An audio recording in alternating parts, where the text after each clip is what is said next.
Good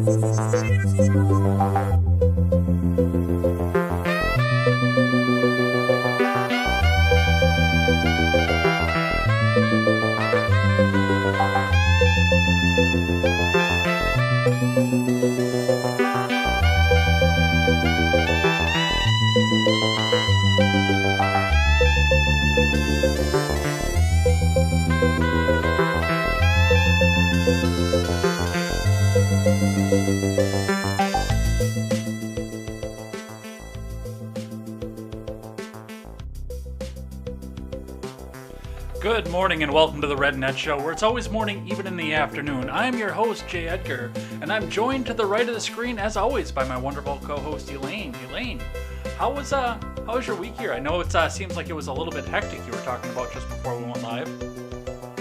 Yeah, it was a little crazy. Anything good? Anything news you need to share? Or anything else like that? Or just a lot of craziness and a lot of stuff to... I know you and I have talked just a bit about it off mic, and yeah, I don't blame you for anything else that you consider to be craziness here, but you're a strong one. Things that I do not share online. And yet things that I still know about here. But, well, in spite of all that, the news stops for nobody, and we've got a bunch of stuff here. I think the era of these big major news stories that take up the entire week is gone, because we are just a smattering of all sorts of fun shit all over the place at this point here. I don't know if you noticed that or not when you were looking at the document, but yeah, it's definitely not going to be like it was under the Trump era of this is the one thing that everybody's panicking about for an entire week. And oh, here's a bunch of other stuff that sat along the side of this here. So anyway, we are streaming live right now to Trovo, YouTube, DLive, Twitch, Periscope, Facebook, and Elaine's Facebook as well. And hey, if you want to get on into the chat over there, you can find links in the description for the YouTube, the DLive, the Twitch. If you guys want to subscribe and check out my other show as well, you can also find us over on the Freedom Scoop Media Group, or you can once our dust settles. We are still rebuilding over there, so go back and check us out. You can't catch us live, you can catch us back on demand over on YouTube and over on BitChute.com as well, or on the audio platforms, iTunes, Google Play, Stitcher, and Spotify. So go and check us out in all of those places there. I know we've got the Facebook crowd coming in probably going on. Wow, 50 viewers I see over on the live chat there. That's incredible here. So we've got to get into it. Definitely do here. And I'm going to start off with the story about Kamala Harris. I don't know if you're very interested in that or not, but we do have to talk about it. We've got autoplay going, as usual. I can't scroll either. Come on. There it goes. All right. Well, so they put up a picture of Kamala Harris in the National Mall here. Shattered glass installation in D.C. dedicated to Kamala Harris. And it looks about like that. So I don't know if you've seen that or not. But, yeah, we've got that here. Marissa Schultz writes, a Swiss artist memorialized Vice President Kamala Harris's history-making win in a shattered glass installation that's on display in Washington, D.C., outside the Lincoln Memorial. And yeah, I don't know if they're just doing the shattered glass in this because they want to memorialize the glass ceiling that she shattered. But, I mean, this is a cult at this point. I don't know. What do you think about all this? I mean, honestly, I think it's kind of appropriate. I get maybe not appropriate is the right word, but I would say that I get the metaphor that they're trying to, work with. The shattering the glass ceiling. I mean, that's been a phrase for a really long time. And in many ways, there really has been a glass ceiling in politics for women for a very, very long time.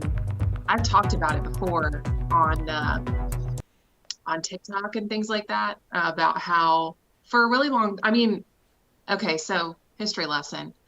The Libertarian Party had a female vice presidential candidate in the 70s and an openly gay presidential candidate in the 70s as well. So we could have done all of this a lot sooner if we really wanted to. It blows my mind with Harris because, I don't know if you remember the primaries or anything like that, but Nobody Yeah. liked her in the primaries, and now she's No. like this religious figure to the point that they do have to have this shattered glass image of her sitting across from the Washington Monument. You can see it in the background. It's in the Lincoln Park. It's in the mall reflecting pool. It's right up against the shore. Yeah. That's crazy. But they'll worship whoever they worship, and the government is God. So we'll see what I happens. mean, Go ahead. there was definitely worship for the previous president as well. And there definitely was worship with other prior presidents like Obama. Hmm. So I don't think this is really anything new, honestly. I mean, I think ultimately it boils down to people that worship the state, period. They worship the people that hold those positions. Yes, And if it's a Democrat, it's one side of the aisle. And if it's a Republican, it's the other side of the aisle. So to me, it's all pretty equal here. it is indeed. Did you see Pisaki's comments on the Space Force this week? The Guardians of the Galaxy, you mean? Now, it wasn't that one. She didn't put that one out, but she was as dismissive of it as you could pretty much be sitting in her position here. Let's have a listen to that. Soon. May I ask whether the president has made a decision on keeping the scope of Space Force? Wow, Space Force. It's the plane of today. It is an interesting question. I am happy to check with our Space Force point of contact. I'm not sure who that is. I will find out and see if we have any update on that. It's as dismissive as you can be, honestly, with that. And I mean, I don't think that we needed the Space Force yet, No. but it's better to have it and not need it than need it and not have it. And I don't look at Except it's just another bucket for the government to dump defense spending in. It's just one more reason for them to expand that budget. So in that way, I'm just like, if the government was really serving its intended purpose, would we have a need for Space Force? Sure. Like I can see that. I mean, we have private companies now going into space. Tesla's doing it. There are others that are doing it that are making huge strides. And it's obviously not beyond the realm of possibility that we will eventually run into another species that inhabits the galaxy. hmm So, I mean, we already have the UFO files, like they've already released those. That's already been declassified. That's very exciting. So there are others out there. How close are we to actually making contact with them? Who knows? It could be 20 years, it could be 200. But they have certainly already tried to make contact with us, clearly. So I don't know. Like at this point, I just feel like it's another government program for them to, or it's another reason for them to say, we need more defense spending, Space Force, scary Well, aliens, the thing with Mars space, attack. the thing with Space Force for me was never it. I never looked at this as like Starfleet and various laser battles going on in the sky and in space or anything. I don't think the Borg is on Right. our doorstep or anything like that. But from space, it would be a good place to identify and possibly intercept an intercontinental ballistic missile. Which that is something that with all the saber rattling we Yes, see. but do you trust the government to not attempt to colonize literally everything? Because I don't. I don't think they have the technology to get there yet. But yes, I do understand where you're They going with don't that. care. We have two countries that are still fighting over a rock in the middle of the ocean and they just go, I think it's like Denmark and Canada or something. Every couple of years, a ship passes by and they land, they take the other country's flag and they put theirs in. Like it's just ongoing and it's literally just a rock. No one inhabits it. It's just a rock. So if you don't think that someone wouldn't love to just go around and plant the flag on all the planets, you're crazy. They already planted one on the moon. Exactly.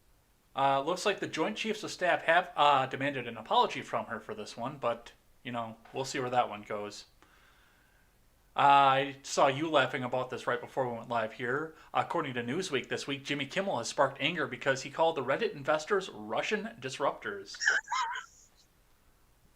Because everything has got to be Russians, according to It's the either left at this point. Russia or China, depending on if you're a Republican or a Democrat. Yeah, pretty much at this point.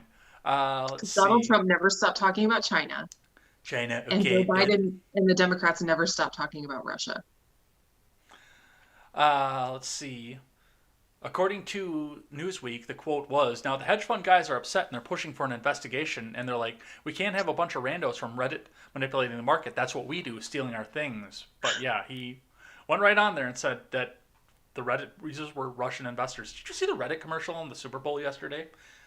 I didn't watch the Superb Owl.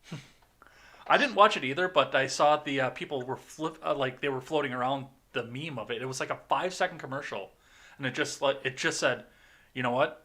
The little guys can all band together and win. Come join Reddit," and that was it. I would really like to know if Reddit has experienced like a huge surge in like new accounts over the last 2 weeks.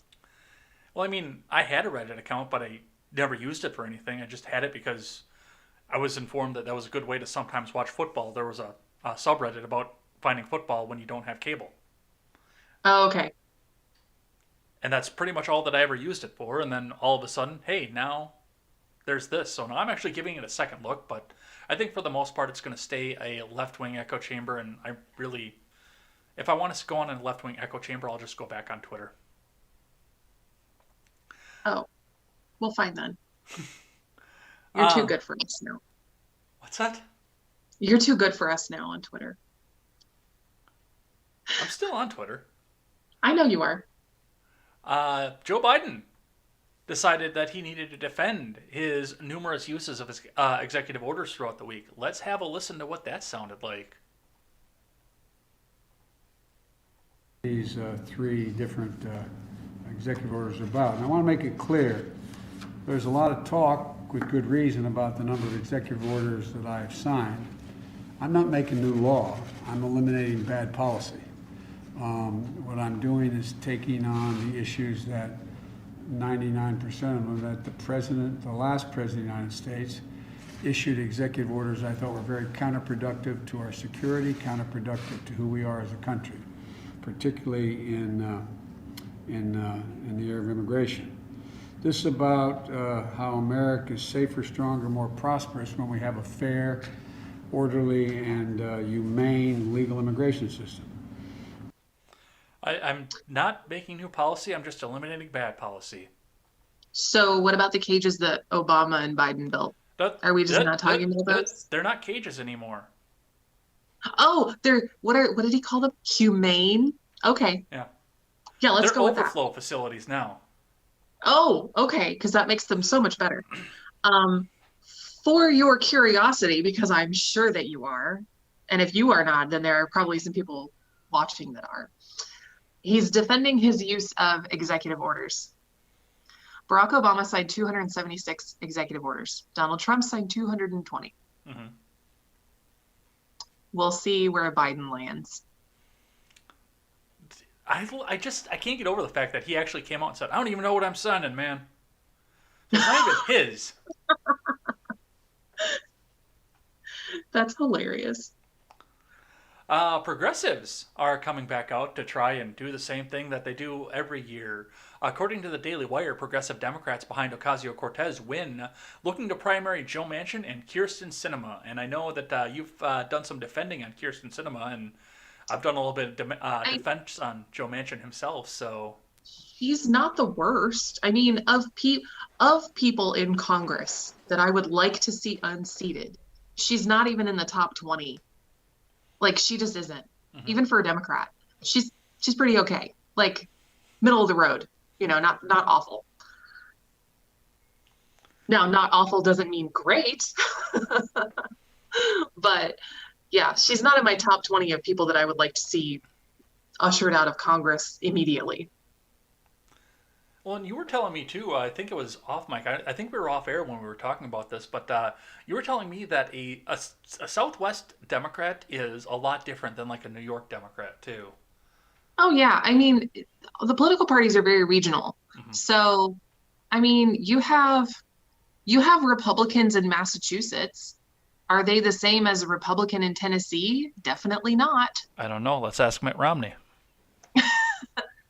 He's Utah. Well, it's different. He used to be the governor of Massachusetts. He was actually the governor of Massachusetts when I lived there. Oh, that's right. I forgot about that. And he was the one that started the ACA, too. No, that was Hillary Clinton. Anyway, so they're going to go out. They're going to try and primary these people out because they're not towing the progressive agenda, and they came out and said they're not going to end the filibuster. Both Right. both of them actually came out and said that. So that's not good enough for AOC and Cenk Uyghur. No. Mm-mm. No, I mean, and that goes back to that schism that I've talked about before. Like, there's definitely a schism on the right, and we've seen that come to fruition with people just jumping ship from the Republican Party in the last month or so, either because they love Trump and they want to form that third Patriot Party or whatever, or because they're just totally disgusted with the direction that the Republican Party is going and they feel more politically homeless than anything. A lot of them are registering either unaffiliated or independent.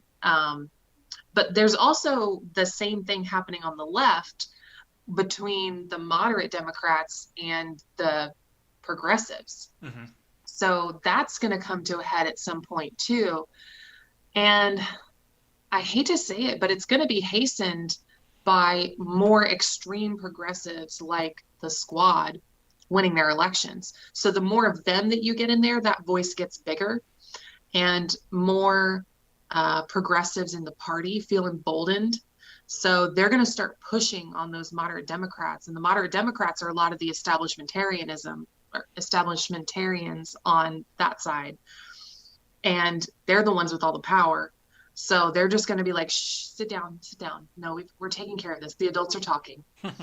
And that's just going to piss the progressives off more and more. So we're going to see that, happen too. And I've said for a long time, I mean, I grew up in a Union Democrat household. My parents are very strong Union Democrats who can't even think of the idea of pulling the lever for a Republican in their lives, no matter what. And I've been watching the progressive agenda come through. The progressive agenda and the Union Democrat agenda do not mix. No. Mm-mm. No. So that's going to come, well, I mean, the populist Trump wing. And, because they're not actually pro-worker. Well, exactly. At all. I mean, the first thing Biden did was shut down the Keystone XL pipeline. That's not pro-worker. I mean, if that's your only issue, that's not pro-worker. There were definitely other issues that, played into that. But I mean, I think I said it last week, like at this point, Reddit saved some jobs for GameStop and AMC. Like, they've done a better job at saving jobs than Biden has. He's put more people out of work than, like, immediately than anyone has in a long time by signing that executive order or revoking that executive order, or whatever it was. He has. Tell me a bit about Jeff Bezos, because I see that he's stepping down this week.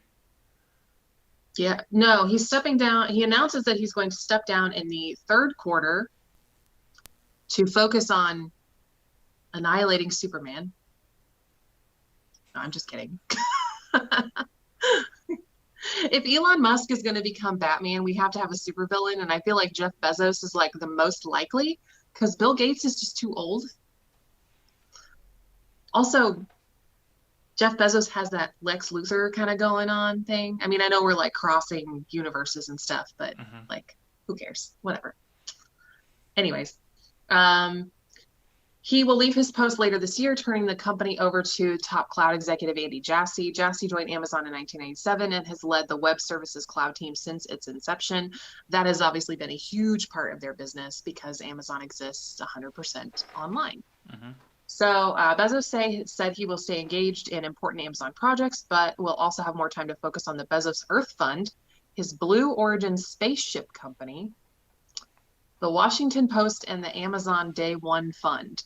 So not only do we have Bill Gates buying up large swaths of farmland in the United States, but now Jeff Bezos is going to focus on his Earth Fund. If you're not worried yet, are you under a rock? Yeah, unfettered capitalism it's a good thing, but I mean that's not what we're seeing anymore. These companies are paying people to get the little guys up out of their way, and they're doing that in a way where they can go through, they can buy up farmland, they can go try to run a space force, they can do all kinds of other things with that. And I didn't think that Bezos was going to walk away from this entirely. He's still going to be being paid a buttload of money for this project, absolutely. There's no reason that he's not going to. But Yeah. I do have to wonder if there's something else going on with that. I really do.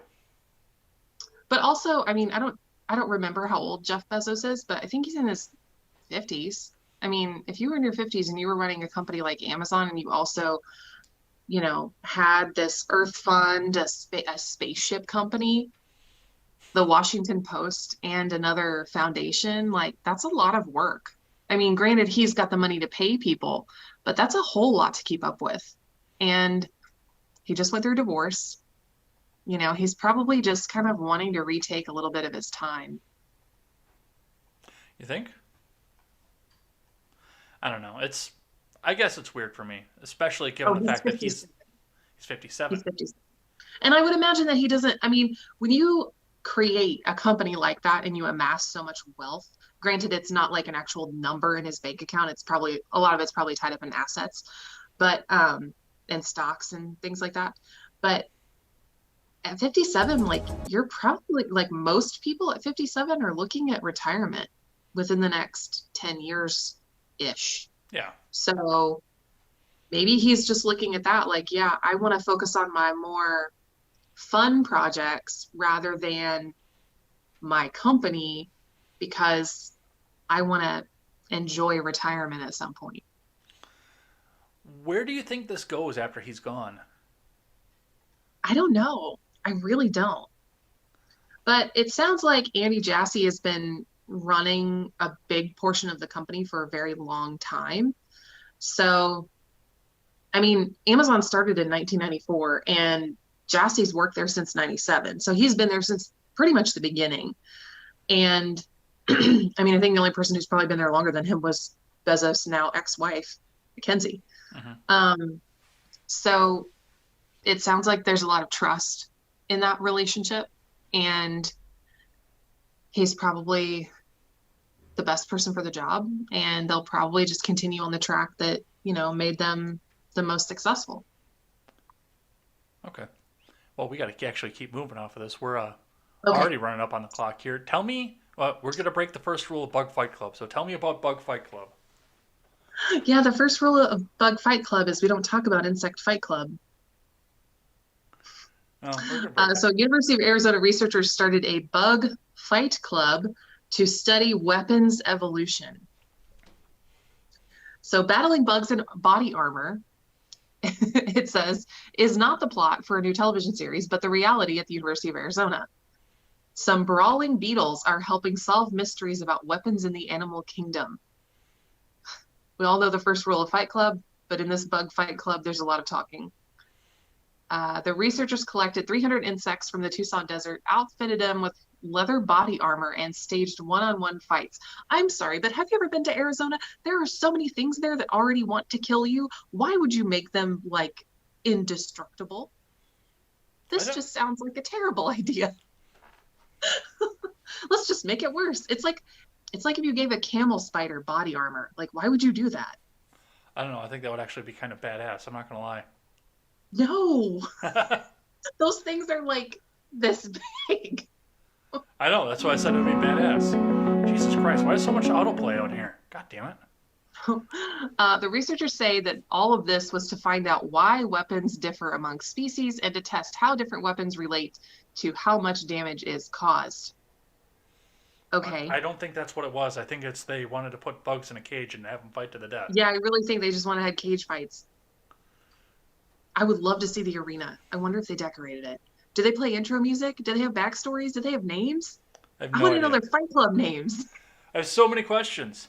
I have so many questions. But anyways, I shared this story on my Facebook page last week, and the prevailing opinion was that libertarians will tolerate excessive government spending if it produces entertainment like this. So they didn't seem to mind as much that it costs $135 million and change to do this because, it was hilarious. All right, the saga of Kyle Rittenhouse has not ended. According to ABC News, Wisconsin prosecutors seek Rittenhouse arrest and higher bond because, and this is the best part of this, because he'd failed to give them his new address And the prosecutor had said that even if he gives the new address, the prosecutor is just going to dox it back out. So Rittenhouse has been getting death threats because he's Kyle Rittenhouse, and every progressive in the world knows that he shot back, and now that they want his head on a pike. Well, he's been getting death threats at the place he has to live in Wisconsin because he's on trial for murder. He's not allowed to cross state lines. So he's moved on to a safe house. Well, he failed to give his change of address within 48 hours. When he approached the prosecutor, because his address was doxed out, the prosecutor said he was not going to keep the new address a secret. What? So Rittenhouse declined to give him the new address. I mean, I probably would have too. That is definitely not ethical. I don't know if it's legal or not, but it's definitely not ethical. Yeah, there's a reason I call the Kenosha County prosecutor a persecutor, because that's what he is. And remember, I used to live in that county. I've dealt with that asshole before. So that's the next thing off of this. At this point, it does not appear that Rittenhouse has been rearrested. So he is still back out on bond, and they're asking to have him arrested, raise the bond, but thus far nothing's happened. Okay. Interesting. The week of impeachment is up here and back onto us, and they tried to get Trump to come back and testify during the impeachment, and he said no. Reading from CNN. Color me surprised. Really? From Trump? No, I'm not surprised at all that he does not want to testify. Why would he want to go back to D.C.? From Trump? That guy the worst place that you could ever be. Ellie Honig. Democratic impeachment managers are asking Trump to testify. Everything's got an autoplay at this point. You need to fix that. Well, some of the stuff like Fox News, you can't fix it because they do it automatically. But what's the most dangerous place to be between Donald Trump and a camera? That guy loves the camera. He loves to get Except he is now convinced and knows for sure that everyone, or most people that said that they were on his side, are actually not. Like, McConnell doesn't give a shit what happens to Donald Trump now, and most of the other establishment Republicans are the same way. Like, they just don't care. They're done. They are done with the circus. They did not like that pony ride. They are over it. And he's obviously not a friend of the media. He hates all of the media outlets. I mean, there was a point in time where he thought Fox was okay. Now he hates them too. So why would he? Like, what incentive is there for him to go back and testify? None. He knows that the media is going to vilify him. He knows that the establishment is not going to stand by him. The only people still on his side are the base. That's it. And they have no power in this situation at all. But I have the greatest base, okay? They're the best. Make America great again, okay? All right, I got one more here, just because this is, what we all said this was going to happen, and we were all called conspiracy theorists when we said that this was going to happen. Ex-colleague of Hunter Biden's lawyer gets top DOJ post. This is from Axios. Hunter Biden hired a new attorney to assist with his federal criminal defense a month ago, before his father became president. On Inauguration Day, one of that lawyer's close colleagues was tapped to temporarily lead the Justice Department's criminal division. Uh-huh. The swamp's gonna do what the swamp's gonna do. So, according to Axios, Hunter Biden hired former federal prosecutor Chris Clark, a partner at the firm Latham & Watkins. The president's younger son is set to be under investigation for possible tax and money laundering. Let me see. Okay, it's Nicholas McQuaid is going to be the one that's heading up the DOJ temporarily, at least. So, I don't think we have to guess what's going to happen with that. I'm pretty sure that we all know.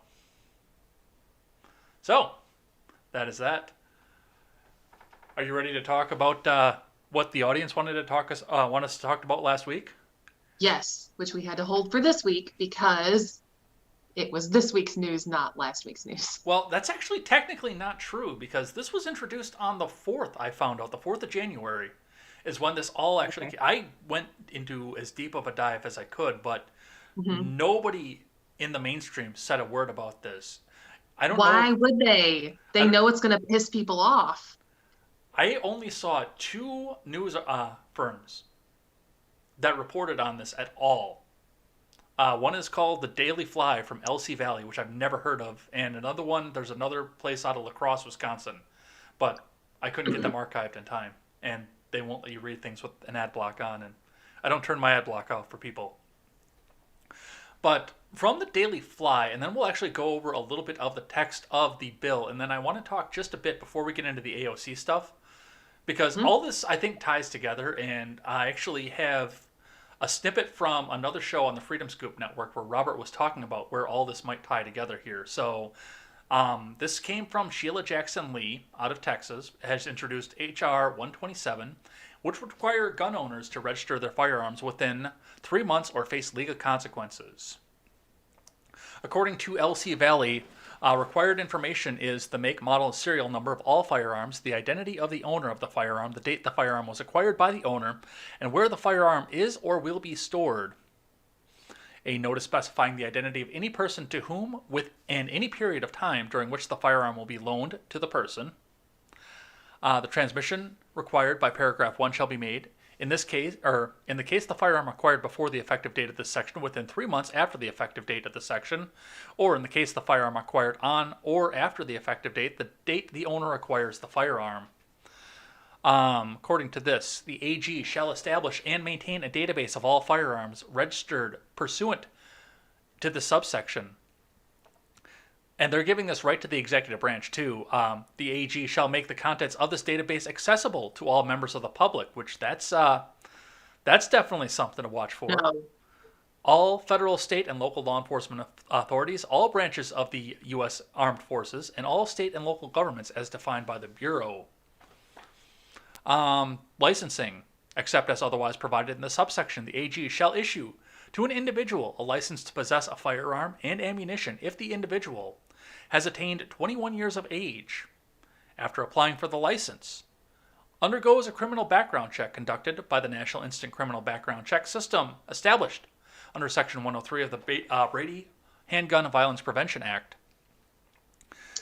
undergoes a psychological evaluation conducted in accordance with the paragraph, and the evaluation does not indicate that the individual is psychologically unsuited to possess the firearm, successfully completes a training course certified by the AG in the use, safety, and storage of firearms that includes at least 24 hours of training, and, before I let you unload on this one, the last one, demonstrates that on issuance of the license the individual will have, in effect, an insurance policy issued under subsection D. Where do you want to begin? That's a lot of legalese there. Where do you want to begin? You didn't tell me I needed bourbon, but I feel like I need bourbon to discuss this. So, 1, a registry is bad, period. A public registry is even worse because it's basically just a criminal's laundry list of who has what. And they can just be like, oh, I've been looking for that rare gun. I'm just going to go take it. Cool. Or they can just go to a neighborhood, look at all the addresses, like get this database, and then be like, oh, these 4 houses back here, nobody owns a gun. Okay, cool. In what world is this a good idea? In Sheila Jackson Lee's world, apparently. I think she needs to undergo a psychological evaluation. That's the part that actually bothers me is the psychological evaluation. But right, finish your thought. Because it's all subjective, right? It's going to be just like the tyranny that the FAA lords over pilots, where they can lose their pilot's license for literally anything. Like, you don't even have to blow over the legal limit to lose your pilot's license. You can just get arrested for a suspected DWI or OWI and lose it. And it will take over a year for you to get it back. Even if all the stuff comes back and says, oh, no, you weren't actually under the legal limit. They could decline to press charges and you'll still lose your license. That's exactly what's going to happen here.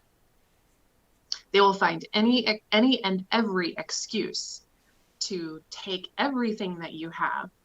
Not to mention, it's going to take so much time and money to get registered that it will effectively make it so that only people who are of means can defend themselves.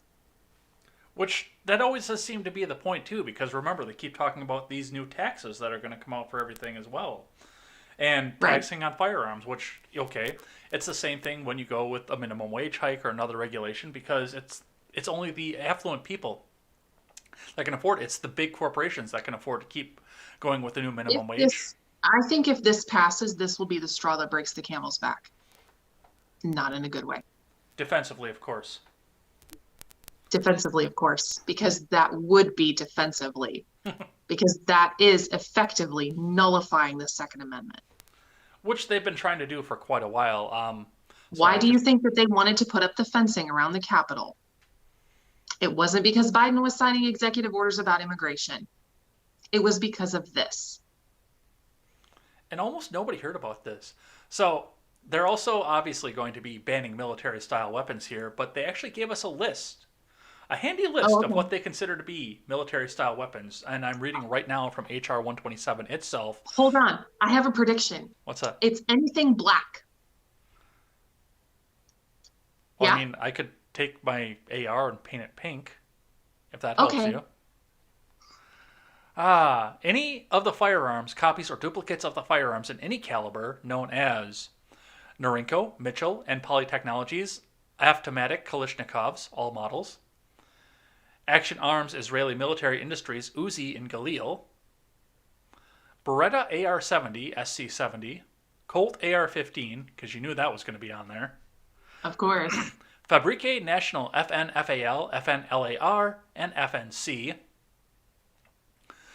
SWD M10, M11, M11-9, and M12.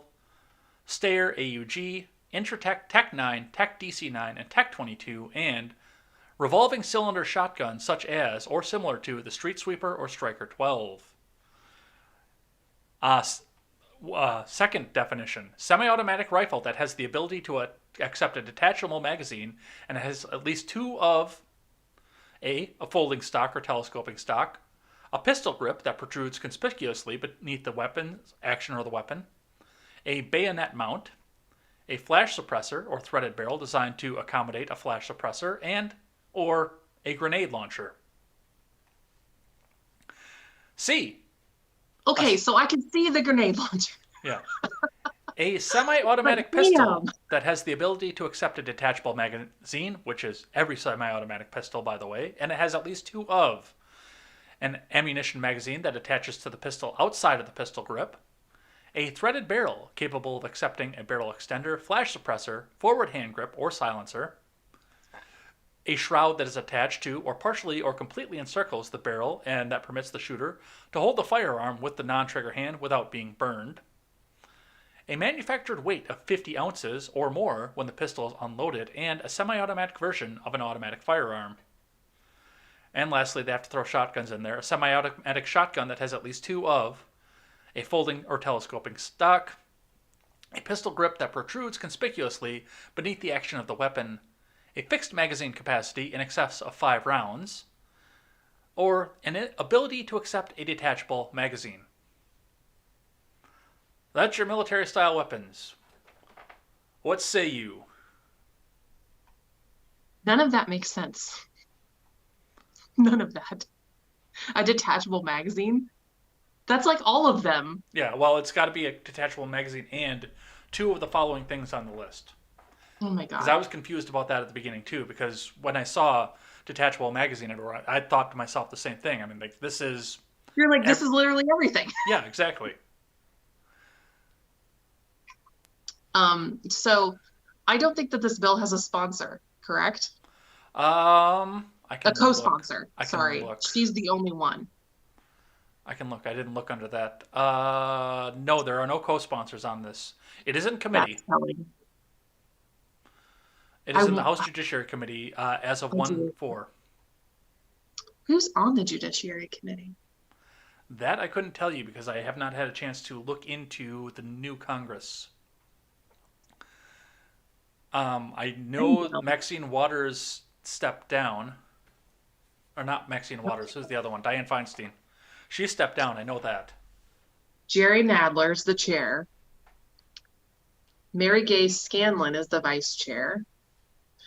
There are 6, 7, 8, 9, 10, 11, 12.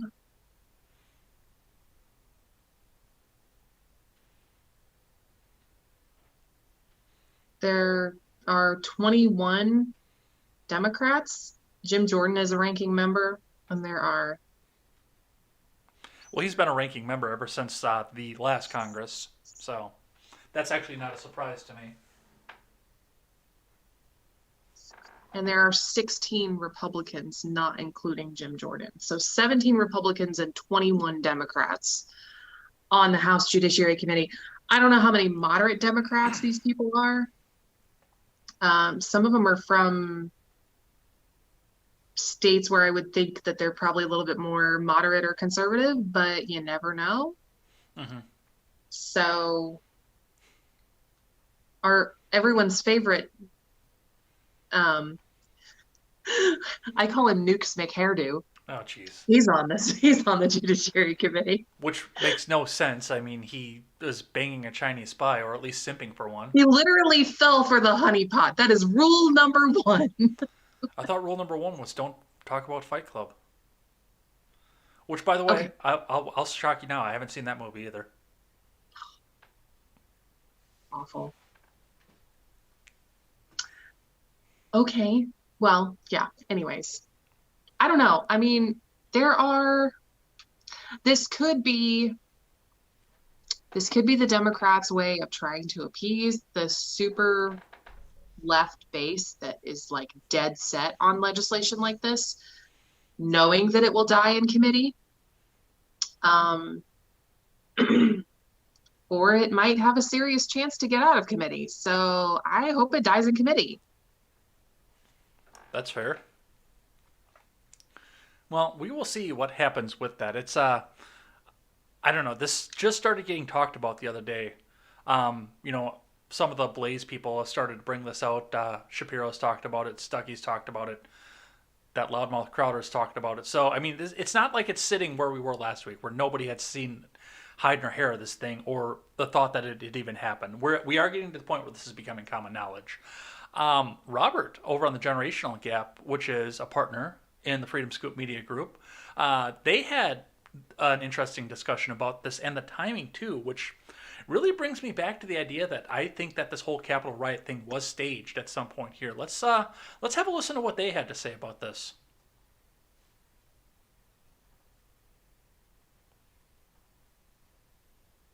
Known about. How is this going to pass like that? Well, when you have a Capitol riot that was so traumatic for members of Congress to stand at a pulpit and when of course weep. No one was the only person that was shot was one of the people breaking into the Capitol. Yeah, as far as I know, it was the only person who was shot. So you tell I don't know me what that has to do with guns. Well, because it was violence. There were guns found in a truck along with Molotov cocktails. There were pipe bombs on the scene. They weren't used. Why? No, they weren't used. I get the squad, I believe is how they're referred to now. Right? Yeah. We are going to see more of this in the effort to get this gun legislation passed, along with other legislation. I bet if you go further deeper into this, there's going to be, I don't remember if I saw anything about explosives, but I'm expecting there's going to be something more heinous repercussions for explosive devices. And on top of that, the next thing I expect is going to be something to do with social media. This is where it's also going to set the play. Because she talks so much about, how people have been threatening her on social media and using social media as a vehicle to do these things. But this... All right. And, I mean, I'm going to summarize from there because we do have to keep moving along. We can't sit and watch the entire episode of Generational Gap on the show as much as I like those guys over there. But with that, Robert also did point out the timing of this, because this did come out and was introduced in committee 2 days before the Capitol riot,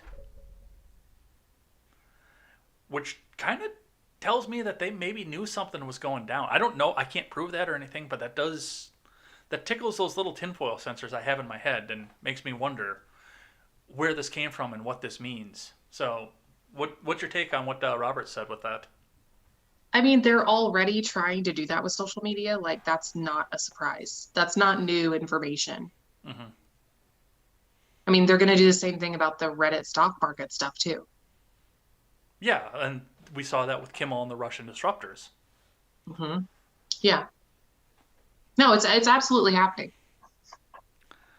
Now, do you think then that I hate to ask you to go down my Alex Jones conspiracy theory level, but do you think there is a chance that this is something that was, planned to go back alongside the Capitol riot? I don't think the Capitol riot is organic, as everyone says, especially with something like this coming out.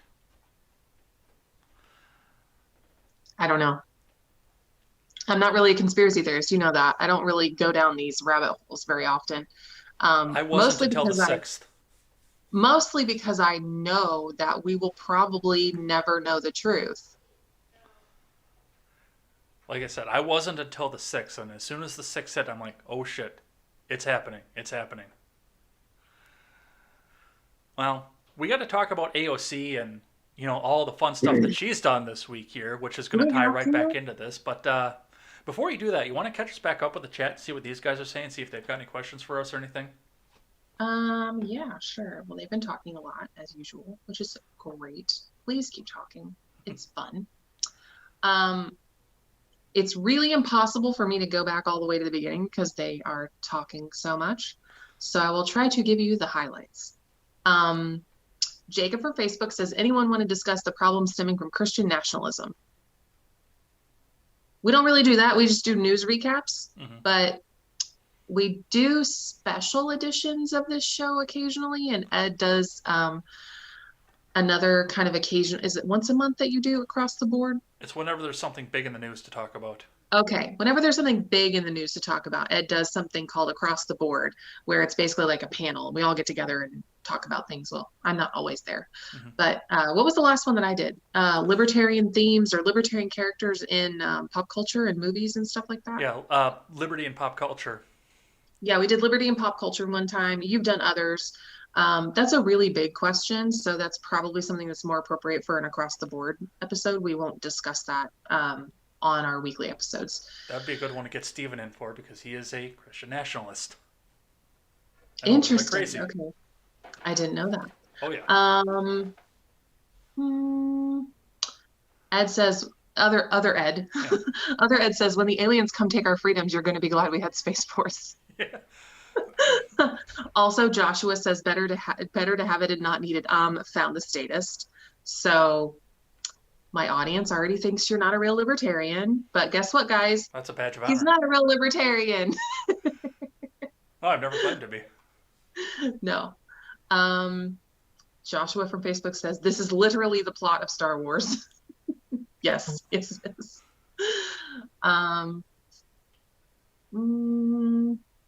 Levi says, I believe the aliens have been here for centuries.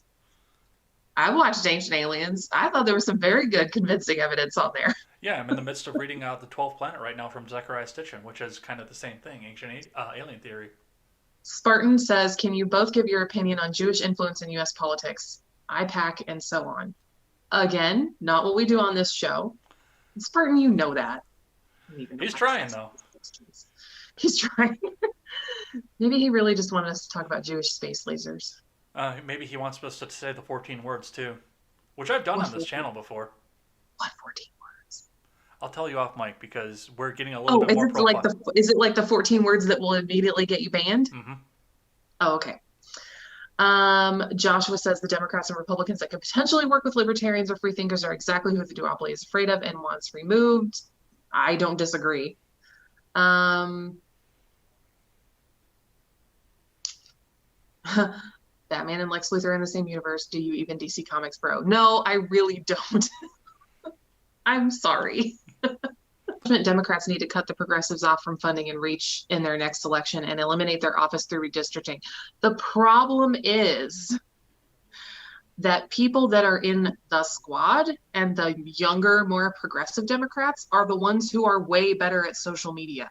So the establishment trying to get ahead of them on that is not going to happen. Unless they hire millennials or Gen Z. Dude, and Gen Z doesn't want to work for them. They want to work for the progressive socialists. I was listening to Styx's video this morning, and he pointed out the fact that once millennials start getting into politics, they're going to be the weird ones. They're going to be the crazy fucks. Yeah, we're going to be the ones who are like, cry harder. Who are just don't give a crap about the, I don't know, the civility of everything. Not that there is that much left anyway, but we're the original generation of shitposters. Like, what do you think is going to happen when we get into politics and, like, get elected? It's going to be fun, that's for sure. Yeah. Twitter will be interesting again. 0 fucks given. Yeah, exactly. Nephilium says, must be little tiny cows for leather armor for bugs.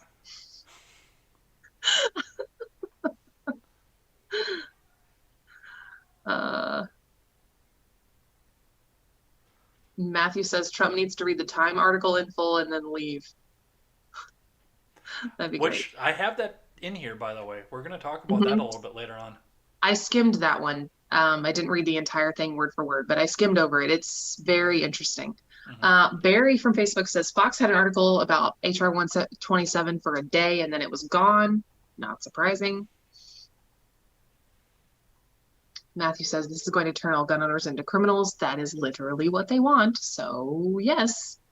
Nephilium says when Germany moved into Poland, they looked for these lists. Just saying. Yes, they absolutely did. That's literally the only reason to have a registry is if you want to then do mass confiscations. Even if you don't do it right away, that's literally the purpose of them. Barry also says Sheila Jackson is the one who said hurricanes have too many white people names and that needs to change. Okay.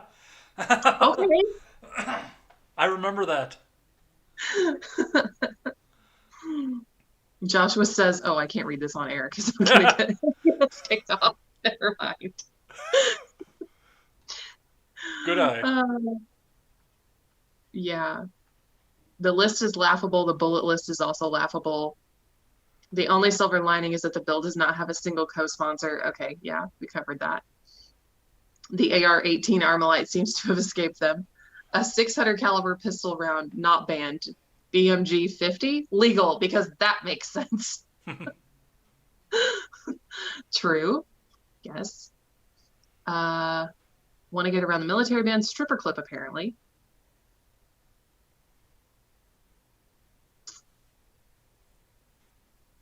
Yeah, so lots of comments about that. Hank Johnson wrote another House Bill 5717 last January, and it has been stuck in a committee since March of last year. It's another null 2A bill. Okay, but that was when we had a Republican president who definitely would have vetoed something like that. So we'll see how this goes.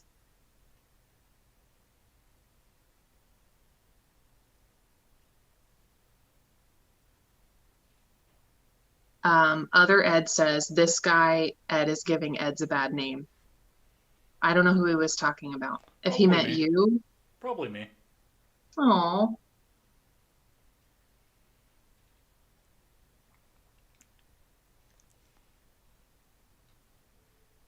Oh, and when in the chat, they're vastly different Democrats.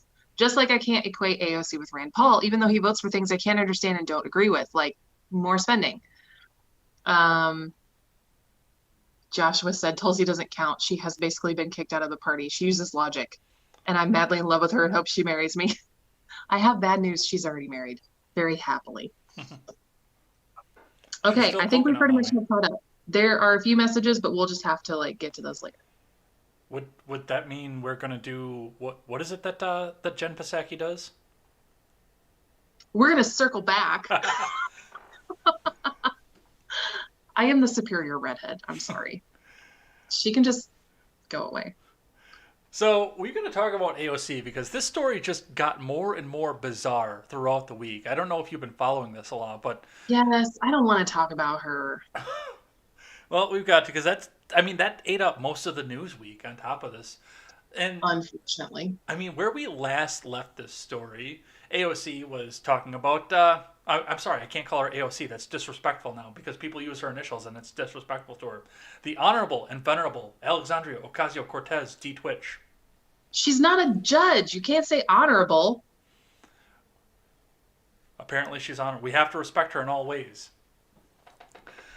She started talking more about the Capitol riot. Now, I don't know if you've noticed this or not throughout the weeks, but the Capitol riot seems to have disappeared out of people's eyesight as we go into. I mean, the GameStop thing really took it back up out of there, but it was starting to fade from people's memories. People were starting to not talk about it anymore. They were starting to not, even refer to it anymore. They were starting to look forward to everything. And then AOC came out and decided that she needed to tell her story, which I don't know where this all came from or what even prompted her to start doing this. But, now we're sitting with Ted Cruz. We talked about Ted Cruz and Josh Hawley last year sitting in front of the Senate Ethics Committee behind closed doors off of this. And then Alexandria Ocasio-Cortez decided that she needed to come out and say that Ted Cruz is like an abuser in an escalating feud over the Capitol riot fallout. So now she's out saying, okay, well, he's saying to move on. And that's exactly what people who give domestic abuse, that's what they do. And then it got weirder. I mean, yes, but also apples and oranges? Like, that's not the same thing. So, I mean, that is common, but they're not the same.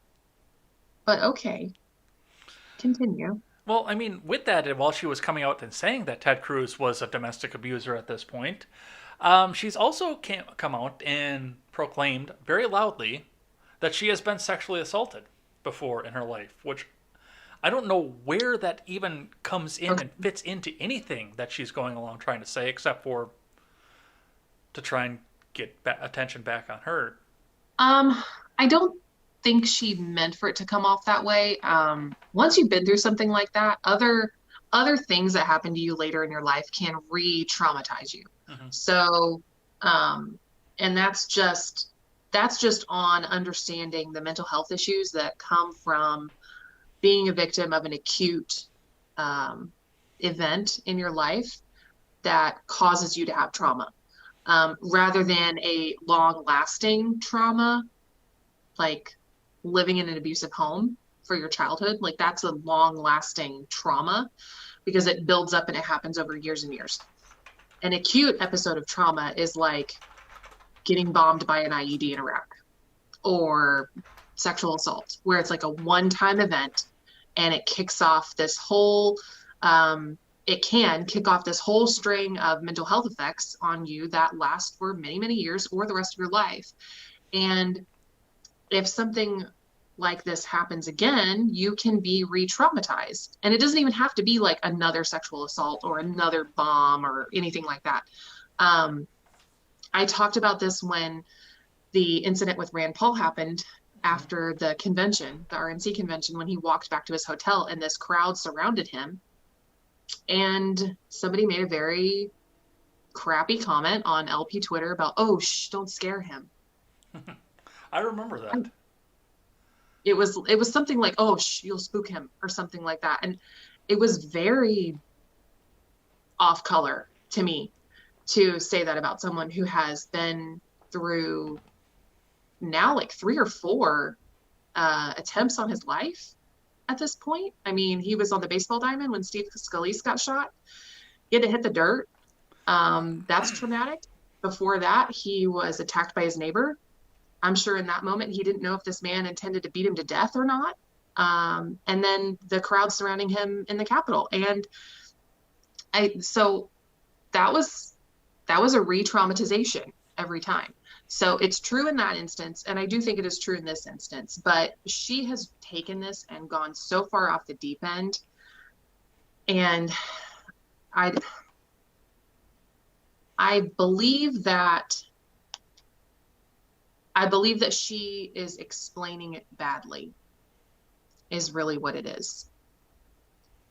Whether, I have no idea if she's telling the truth or not, or whatever. I'm not even going to speculate on that.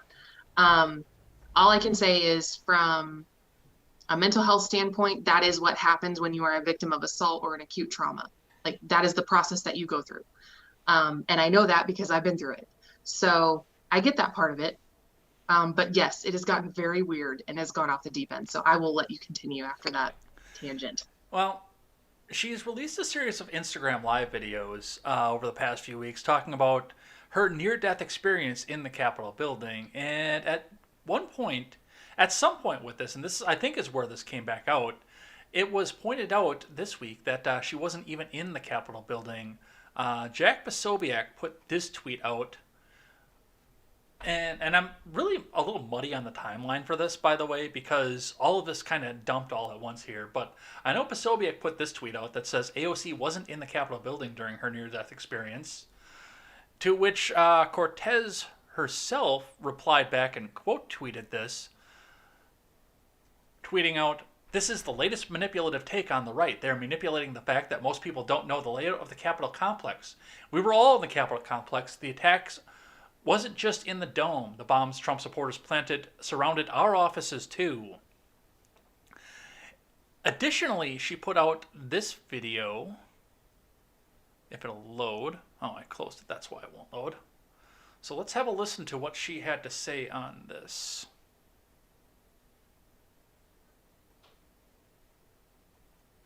There was no partner, was not yelling, Capitol Police, etc., etc. But then it didn't feel right, because he was looking at me with a tremendous amount of anger and hostility, and things weren't adding up. Like, there was no partner there. And no one was yelling. He wasn't yelling like, "This is Capitol Police, this is Capitol Police."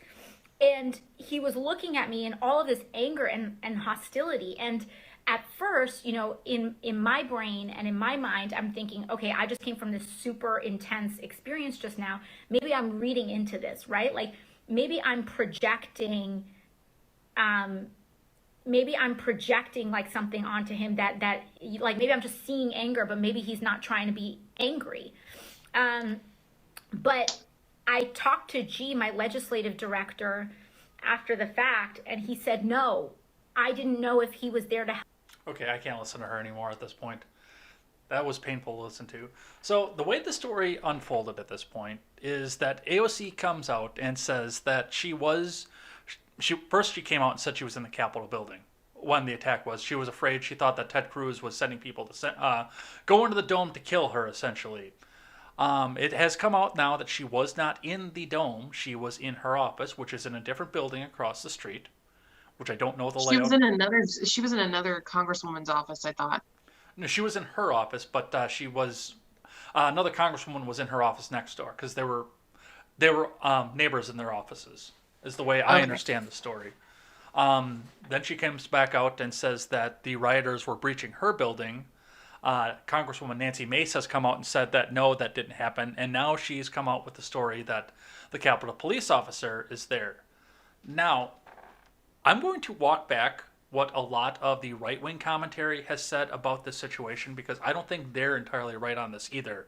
A lot of them are making fun of the fact that, she's out there, she's afraid for her life because people are storming the Capitol and she's not even in the Capitol. Well, I'm going to come right out and say, nobody knew, unless this was planned, nobody knew what the hell was going on with this.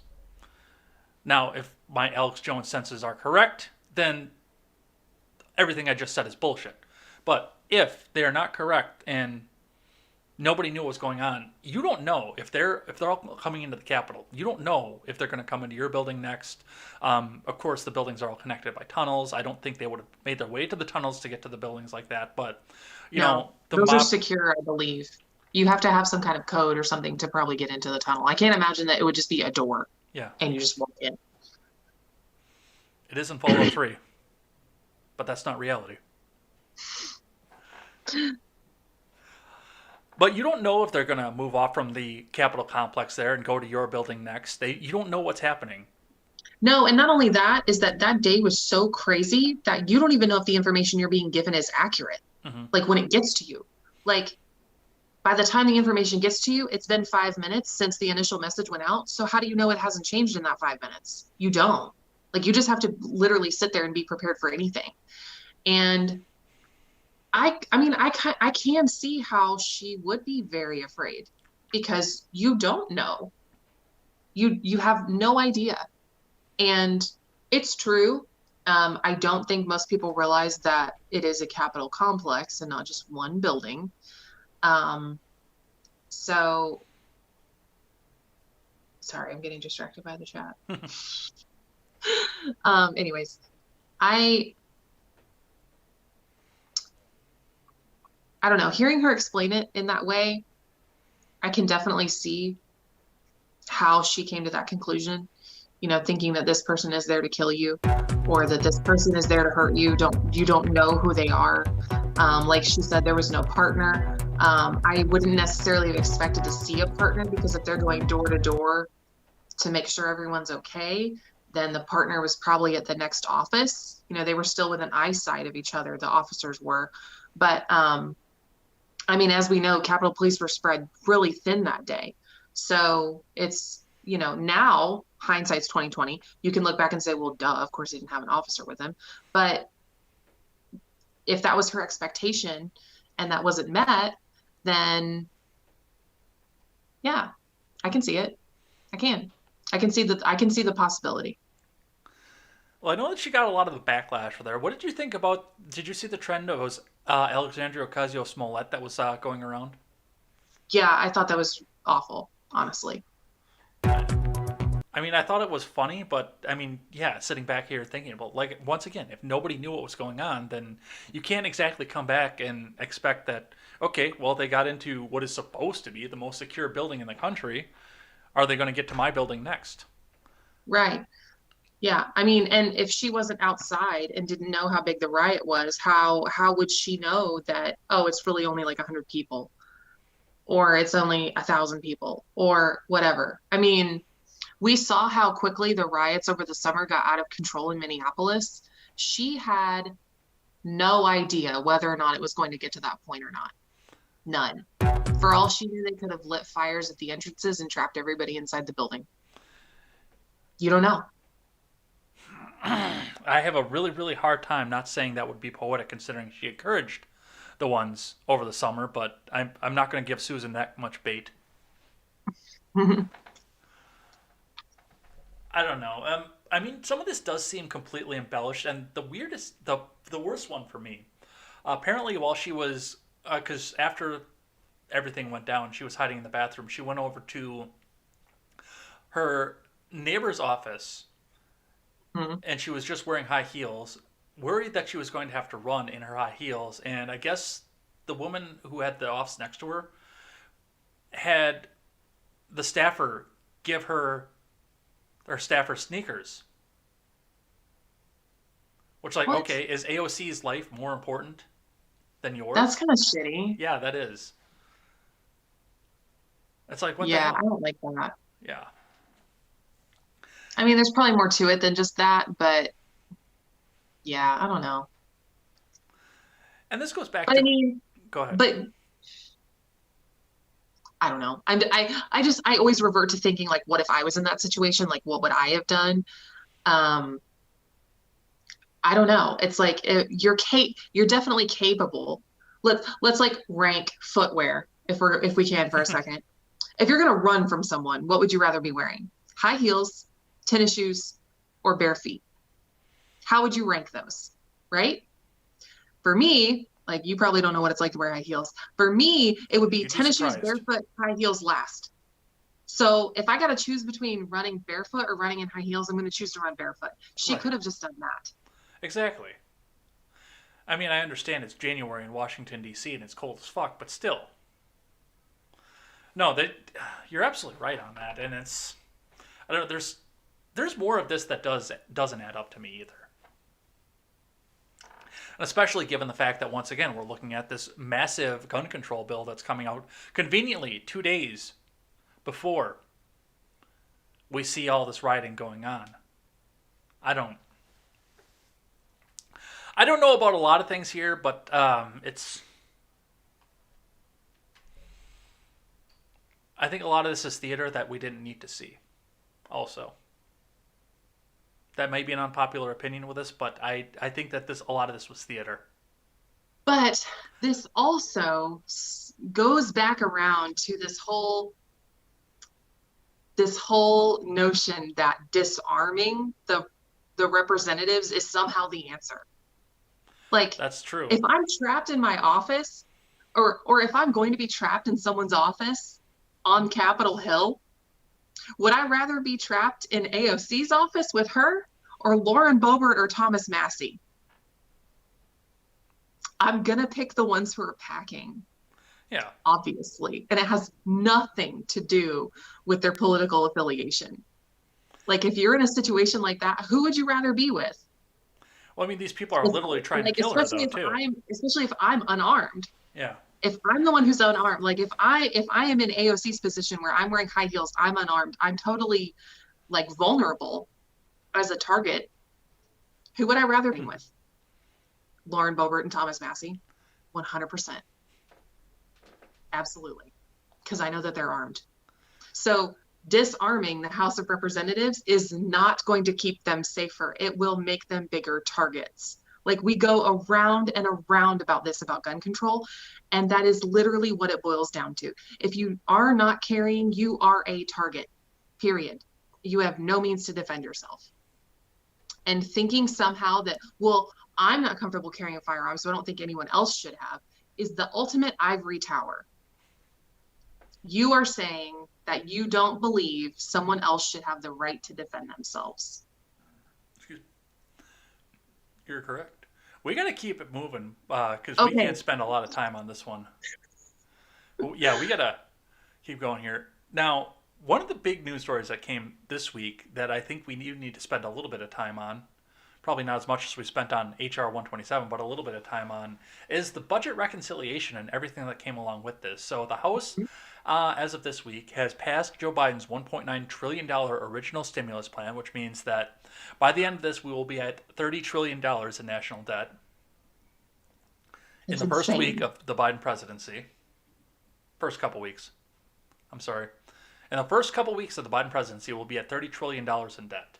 Did you ever think Okay, but the majority of that was Trump. That was 26 trillion of that was Trump. 6 trillion of that was Trump. 20 trillion of that. Well, 10 trillion was Obama. Okay, you're right. I broke it down wrong. But yes, we will be at 30 trillion. Come on, man. In the Senate, the bill passed 51-50 with Kamala Harris giving the tie-breaking vote, which we're going to see that because they pushed this into something called budget reconciliation. Do you know about budget reconciliation? Please tell the audience what budget reconciliation is, Ed. So budget reconciliation is it's a way that Democrats can go around the filibuster, essentially, because they don't have the votes to get rid of the filibuster. Now, when I first heard about this, I thought that they were going to be using this for every little thing that they can do. But there is a check on budget reconciliation, which is a good thing. What it means is they're using the budget process, the budgetary process, because this is something that's going to be coming back out of the budget, something they're going to have to budget for. Mm-hmm. So they're going to be changing the budget, essentially, and they only need a simple majority to do so, is how this went through. Now, they're only allowed to do this once per budgetary cycle, once per year. However, there was no budget for 2020, so they're going to be able to do 3 in this particular Congress. Wait, so it's like your cell phone minutes. If you don't use them, you don't lose them. You just get to carry it over. What the hell? Yes, because this reconciliation is technically on the 2020. A couple of interesting things that came along with this, though, and you wanted to talk about this, and I want to give you the floor on this here. Now, because this was not a budgetary measure, even though Bernie Sanders is currently in courts right now trying to argue that it is a budgetary measure, the $15 an hour minimum wage isn't going to make it. So tell us a bit about that. So it's more simple than I think people realize. So reconciliation is actually a type of parliamentary procedure. If you've ever studied parliamentary procedure, it's very complicated and kind of annoying. And we use it at the LP National Conventions because there isn't anything better than that to use, but it's very tedious. The rules are very rigid. So under the rules of reconciliation, you can only pass measures that have an impact on the budget. So a $15 minimum wage won't have an impact on the budget because the government's not paying the $15 minimum wage. It's all like the business owners that are paying the $15 minimum wage. So because of that, Biden knows that it's not likely that this is going to be able to be included as a reconciliation measure in this stimulus package. It will probably end up being its own standalone bill. So he stuck it in there. They asked him to, knowing that it might not, what he says is it may not survive in the bill. He said, we have a room full of lawyers working as hard as we can to make the case to the parliamentarian that in fact raising the minimum wage will have significant budget implications and in fact should be consistent with reconciliation rules. That was actually Bernie Sanders, not Joe Biden. So it's actually the parliamentarian who gets to decide whether or not that stays in the bill. Which, and I can understand what Bernie's argument probably is going to be, because if people are getting more in their minimum wage from their minimum wage job, then they're going to be paying more taxes in, which would help to, that never gets said around Congress, balance the budget. But I don't think it's going to fly. I think that they are going to shoot it down. Yeah. He said that Biden said he's prepared to put it on a separate negotiation and work his way up from there to get it through the House and Senate. So, yeah, I mean, that's really what it boils down to. It's just procedure. Give me just a second here. It looks like we dropped a bunch of frames here for a second. 303 frames. We froze up for just a minute here. Let's see if the stream is still going. You guys still see us? Somebody give me an indication in the live chat if you can still see what's going on here. Elaine can watch that. So, I mean, going back with this, I can see where Bernie's coming from off this, and it's a pet project. You know they're going to try and stick it into something, and I don't think they're going to do the standalone bill like they keep trying to say that they're going to. I do think that this is going to be something where they try and stick it in with something that Republicans really, really, really want. Yeah, they'll use it as a bargaining chip for something. That's how this always goes. Like, they'll say, well, we won't pass this 2A nullification if you give us a $15 minimum wage. Because those are two very big issues. One of the other things that came out of the stimulus news here is that they were initially, and I don't know if this got into the budget that passed because I have not read the bill that made it passed, but they were trying to narrow who qualifies for the stimulus package. They were trying to bring this down from $75,000 single earner household to a $50,000 single earner household, $100,000 married household, which I'm sorry, that is deep into the working class at this point. It is, and especially because it's not adjusted for standard of living cost. So a married couple making $100,000 and living in California, they are not living as well as someone who's making a couple who's making $100,000 in Georgia or a lot of other places. A couple making $100,000 living in Manhattan is not living as well as a couple making $100,000 living in Wisconsin. It just, no, it's totally different. Well, yeah, that's so two incomes are better than one. is just going to hurt. Lowering that is just going to hurt people in states that Democrats represent, which is what I don't understand, because they should know this of all people. Well, going further on that, and this is kind of where I wanted to point out too, it's not necessarily the couple, because you'll see the shared expenses going on with a married household. Hopefully, that doesn't always happen in marriages, unfortunately, but hopefully you'll see the shared expenses when you get up to that point. But once you get down to the single earners point of that, I mean, I make $40,000 a year, and I'm considered to be working poor. Right. Hmm. Yeah. So the cutoff line is not that far above where I am. No. And you're single. You don't have any kids. That's So correct. they're not even taking into account people who have children and they might have multiple children. I mean, I was barely making 40,000 a year and having one child. Mm-hmm. And I was living in a small apartment and my rent was not outrageous. And, you know, I had expenses, but they weren't huge expenses. But yeah, all my money was gone at the end of the month. That was not a fun time. I believe that. Knowing where I come from, making this that kind of money without a kid, I believe that. Absolutely do. So we'll see what happens off of that and when we get our checks and how fast I cut mine up. I actually haven't checked the mail after they sent out the $600 one, so I don't even know if it's there or not. I barely get any mail, so I never go anywhere. I do everything online. But I won't let the government have my bank account information, so they're not direct depositing that. You could give it to me. No, I'm just kidding. No, Robert said the same thing, and I made the same defense. Corporate welfare. Yeah. I will incorporate myself. Let's look at a little bit of the drama that's going on in the House of Representatives right now, starting with the Marjorie Taylor Greene story, Marjorie Taylor Greene, they've given the vote. I don't have any articles pulled up on this, but they've given the vote at this point. Marjorie Taylor Greene has officially been stripped of all of her committee assignments for things that she did before she was a congresswoman. McCarthy came up. The offer was given up at first for Democrats said they wouldn't vote to strip her of committee assignments if McCarthy would do so. McCarthy would not give any disciplinary actions to Marjorie Taylor Greene. And now the House has done it for him. What's your take on what we're seeing from this so far?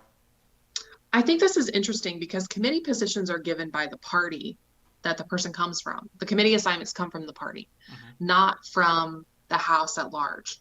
So I was not aware that the House could punish one member if the chair or the majority leader or whatever declined to discipline them for something.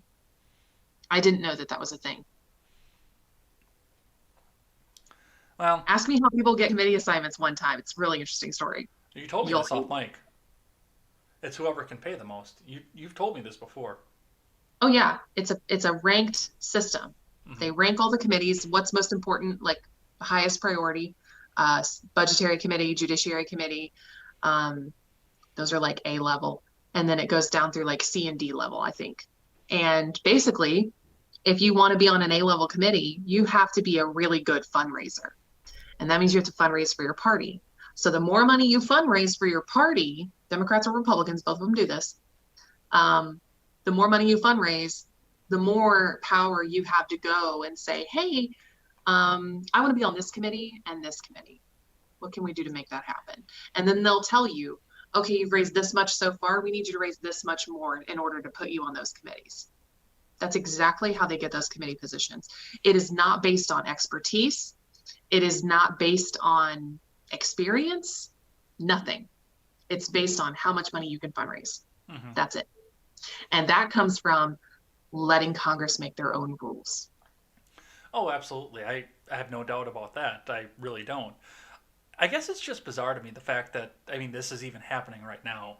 I know the reason, because that was like the last 4 years for me. Yeah. Like, oh, this is so bizarre that this is even allowed to happen.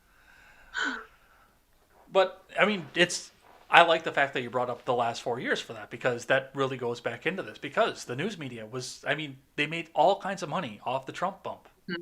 Oh, because he was the boogeyman. He gave them what they wanted. He talked a lot. He never shut up. And they always had something to say about his tweets. It was never about his policy. That was the thing. Which he Twitter had some is so shitty policy. Without Donald Trump. It's interesting you say that, because I didn't load the tweet in. But I pointed this out this morning on Contemporary, because Joe Walsh, failed presidential candidate and totally not the Eagles guitarist, Joe Walsh, posted on Twitter yesterday that he wishes that Trump had his Twitter back. Because they have nothing to talk about anymore. I just miss like the coffee fee Like stupid stuff like that. Like that's what I miss. I don't miss the hate and the pettiness. I don't miss that at all. I miss the truly funny things that were just like happy accidents, like hamburgers. Those delicious hamburgers. I had Kofefe monogrammed on my Yeti coffee cup. I love it. I still have it somewhere. I have no idea where it is, but I still have it somewhere. So that's, and I mean, going along with that, it's they need the demon now, and I think they're starting to realize too, and that's They part need of the the reason. demon, and they can't pick Biden or Harris because they're off Right. limits. Right, Those exactly. are their buddies. So they can't have them. So they have to find other boogeymen. And Marjorie Taylor Greene is perfect for that. Liz Cheney is perfect for that. Ben Sasse is perfect for that. No, So, Cheney's yeah. actually on their side. Remember? Oh, well, yeah. But I mean, from the conservative side, conservative media. Yeah, no, they're not. Did you? And I once again, I should have picked this one back out and loaded it back up. Did you see that Chelsea Handler quote tweeted Liz Cheney and said, "Morals are sexy." Oh my God. It was so dumb. You saw that one, I take it. Yes, I did. She got dragged so hard. Well, yeah, and I mean, it's the same thing with Walsh because Walsh needs Trump on Twitter because then nobody's paying attention to how tradcon and neocon Walsh is. Right. Everybody praised Walsh for being the guy who tried to take on the king and tried to go primary Trump. They think he's a hero right now. Yeah. At some point, they're going to realize that he's still a warhawk fucking tradcon. Yeah. He always has been. You're right, but they forgot about that temporarily. Which is why we really didn't want him in the Libertarian Party. Yeah. They forgot about that temporarily, though, remember? Yeah. Because he took a shot at Trump. Mm-hmm. At some point, and I said the same thing with the Lincoln Project because they're up there grifting the same way. They're still trying to make everything about Trump and Trumpism because that's the new thing we're going to talk about for the next 4 years is how Trumpism never fucking died. And yet, once the progressives get their little agenda through that the Lincoln Project and Joe Walsh helped them do, they're going to be sitting right next to people like me on the trains, on the boxcars. Yep. I don't know if you'll be on the boxcars, but I will. I know I will. I've said it before and I'll say it again. They better kill me in the first wave. Otherwise, I'm going to become a giant pain in the ass. On the other side, though, they tried to do a retaliatory. Want to read here briefly from the Daily Wire. House Republicans begin effort to remove Democrat Ilhan Omar from committees. It's tit for tat. That's all this essentially. Several House Republicans are moving. Although I really dislike her. Of the squad, I dislike her and Tlaib the least. I do not like either of them. Also, her husband's consulting firm made like $3.6 million off of her campaign. Mm-hmm. Where do you think that money went?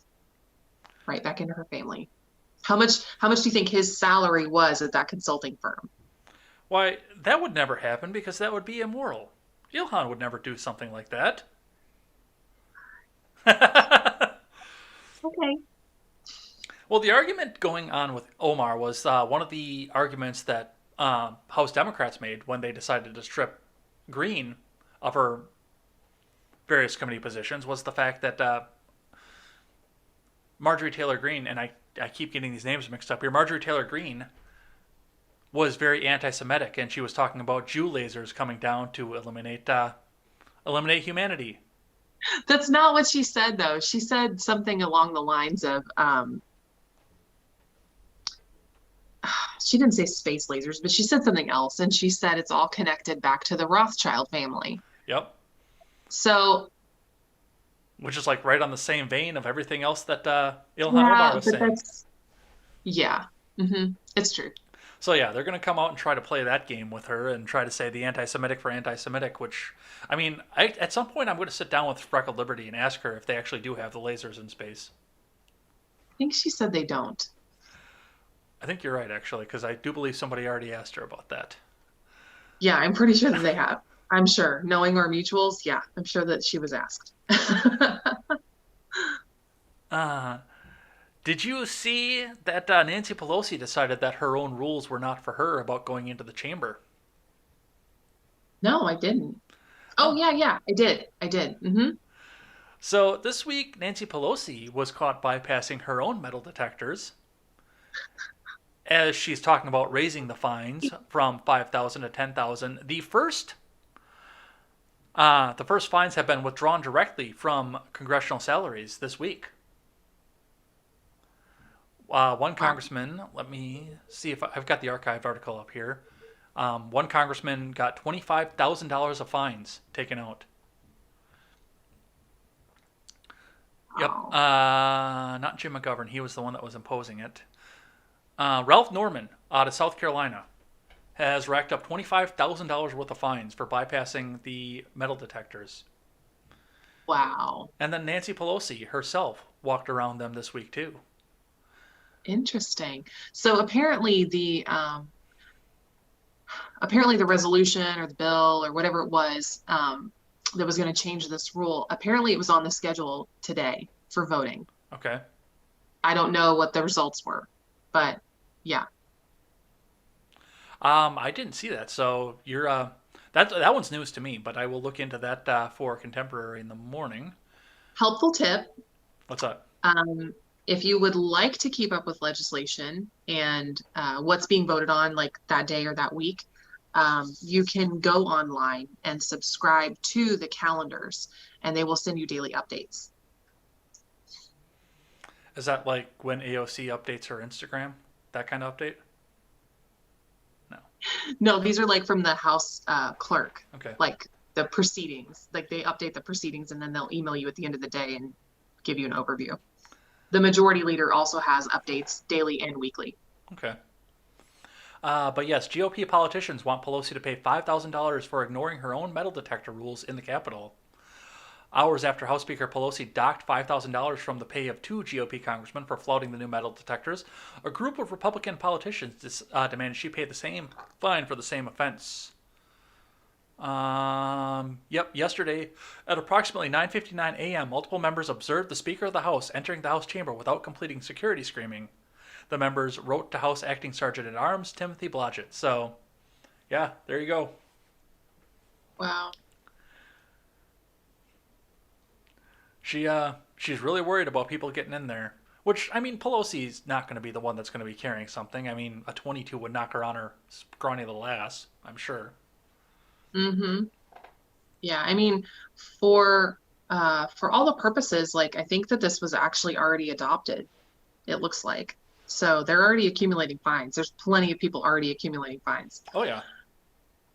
And the first offense is 5,000, the second is 10. Yeah, that was new today. Or not new today, but new this week that they're jumping it back up to 10. So. Mm-hmm. All right, we got to get to this time article, which there's going to be a little bit of time involved in this, and I know we're up against the clock. Mm-hmm. Do you want to do a little bit of chat now? Sure. So we're not busting down the door at the end? Yeah, let's do that.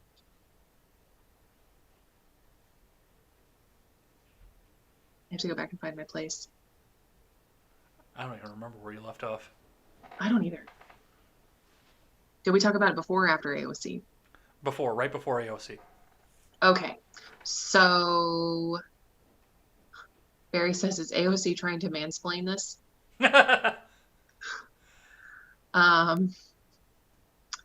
Matthew says, we need Elaine to make videos where she accurately answers the questions asked to the press secretary. I would watch that. We'll see. Maybe. That might be a special edition video that I do. We'll see. If you guys really want me to. If you want me to, put in the chat that you want me to, if that's what you want me to do. I can't read that on air. Thank you, Nephilium. Oh, I want to see now. Joshua said, forget Tulsi. I forgot how much I wanted to marry Rand Paul. Same.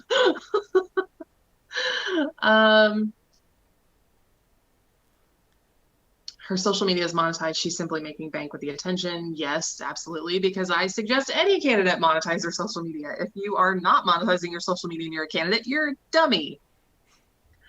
You know, like a capitalist. Yes, we know. Barry says the crazy, you can see it in her eyes. I wonder if the kids Congress bombed to death overseas cry as hard as AOC and her colleagues have been over the Capitol insurrection. Oh. Ouch. Oh. Disconnection in 5. Yeah, 4. exactly. Like, shit. I have to proofread Joshua's comments. I can't read them out loud.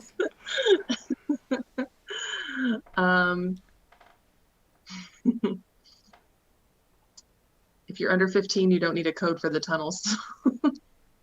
Oh. Oh. Oh. You guys, seriously. Oh. That was Chalaga. Because I should have known better. I should have known better. Matthew said AOC ignored orders by security to go to a secure area. I have no idea if that's true. I haven't heard that or not. They're commenting on your sudden music from Fox News.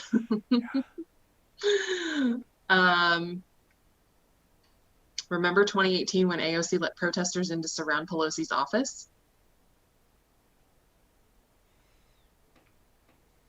I was there when AOC told Frodo and Gandalf she would take the ring to Mount Doom.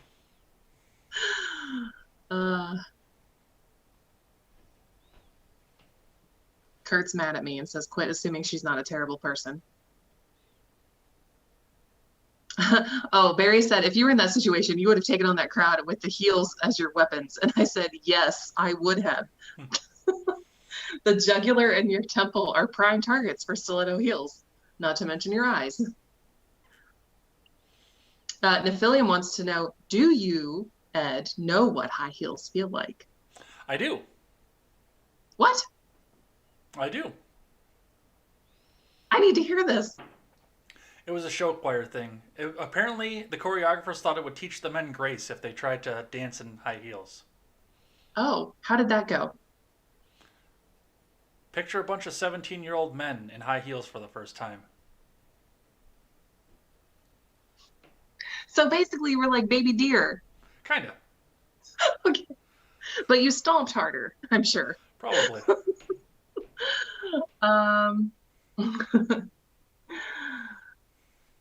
Damon says, what budget? Spend, spend, spend. Basically. A budget has a limit on it. Exactly. And you basically agree that you're not going to go over that limit.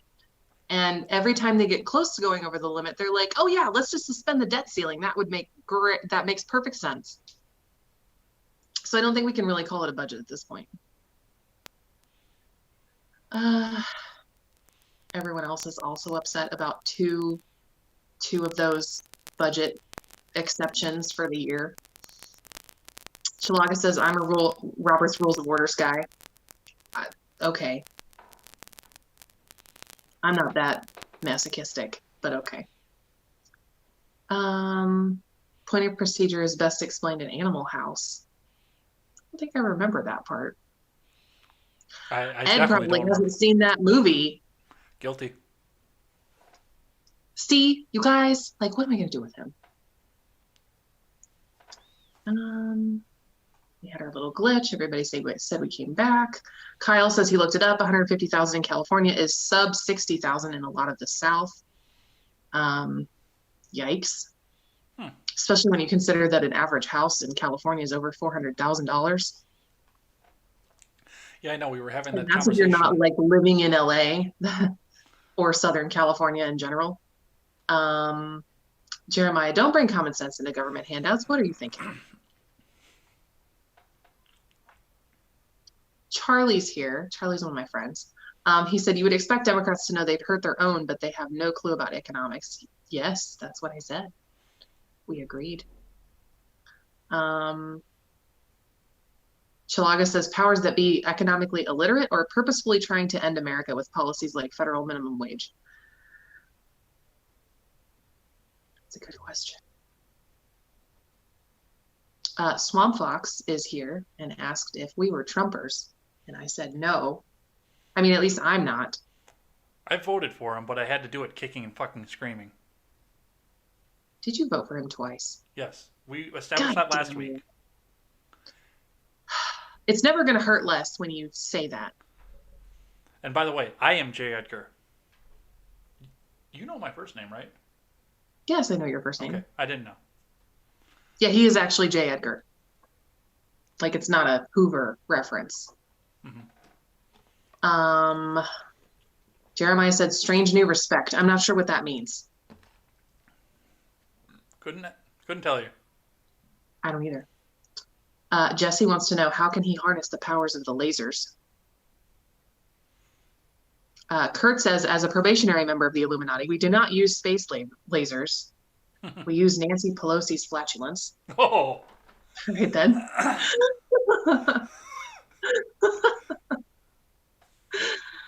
Oh. Matthew wants to know, are the fines not in violation of the U.S. Constitution that say any pay changes have to take effect in the next Congress? I have no idea. That's a good thing to bring up, because I believe that would be a violation. Do we know anyone else who has been fined? Yes, Gomert, and there was another one too. The South Carolina. I can't think of the South Carolina guy's name, but yeah, there were two of them. There were a couple. And apparently everyone is very supportive of me being a stand-in press secretary. So somehow we're gonna have to make that happen. All right. All right. Speaking of things that'll get us kicked off YouTube here, we got to talk about this Time magazine and all of the particular 6-pointed stars that were floating around in our Discord once somebody brought this into our Discord. I don't know if you saw that or not. I don't think I did. Go look after the show. Midget had a field... You know how Midget does. Midget had a field day with this one. No, I'm not sure who this midget person is. Midget B from the meme competition? No. Oh, Brain to Midge is what you would know him as. Oh, okay. Yeah, he had a field day with this one. He absolutely did. So, and I read about half of this article on Contemporary this morning. And it is as bad as you think it is. So I'm going to read this verbatim for you guys, and I'm going to let you catch up, and I'm sure you'll throw some commentary in the midst of it, but catch up towards the end here. The Time article says, the secret history of the shadow campaign that saved the 2020 election. This is from Molly Ball. A weird thing happened right after the November 3rd election. Nothing. The nation was braced for chaos. Liberal groups had vowed to take to the streets, planning hundreds of protests across the country. Right-wing militias were girding for battle. In a poll before Election Day, 75% of Americans voiced concern about violence. Instead, an eerie quiet descended. Uh-oh, did we lose? Did I lose you or did I lose me? I lost Elaine again, and it's on her end, not mine. Because I can see the bars going up. All right, I'm going to catch up with some live chat here, see if we can't get her back.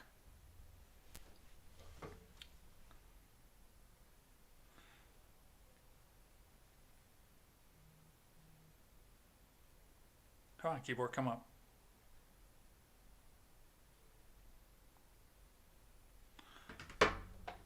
Well, it looks like we got some motion there for a second.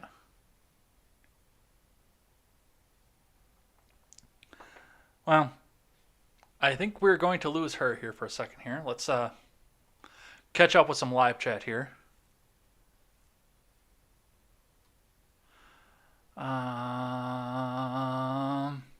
Where did we leave off? Yeah, we lost her.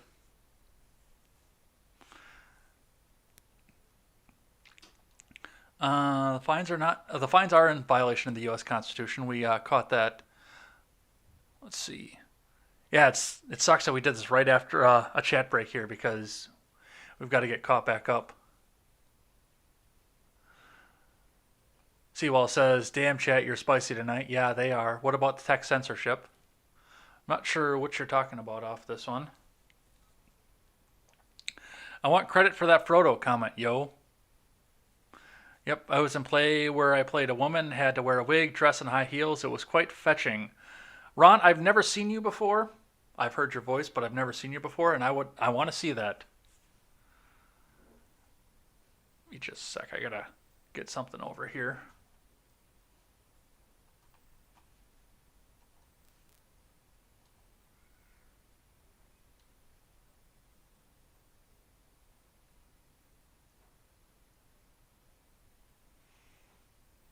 Apparently I don't message Elaine enough on Twitter because I've lost the Twitter message somewhere. I was going to put the, yep, there it is. Nope, that's not it at all.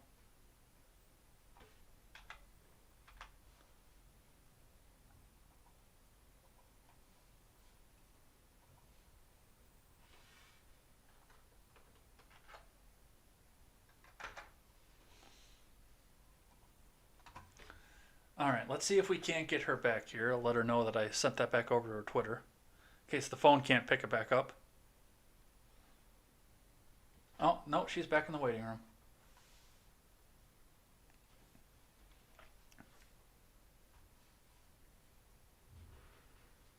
Hey, look, you came back.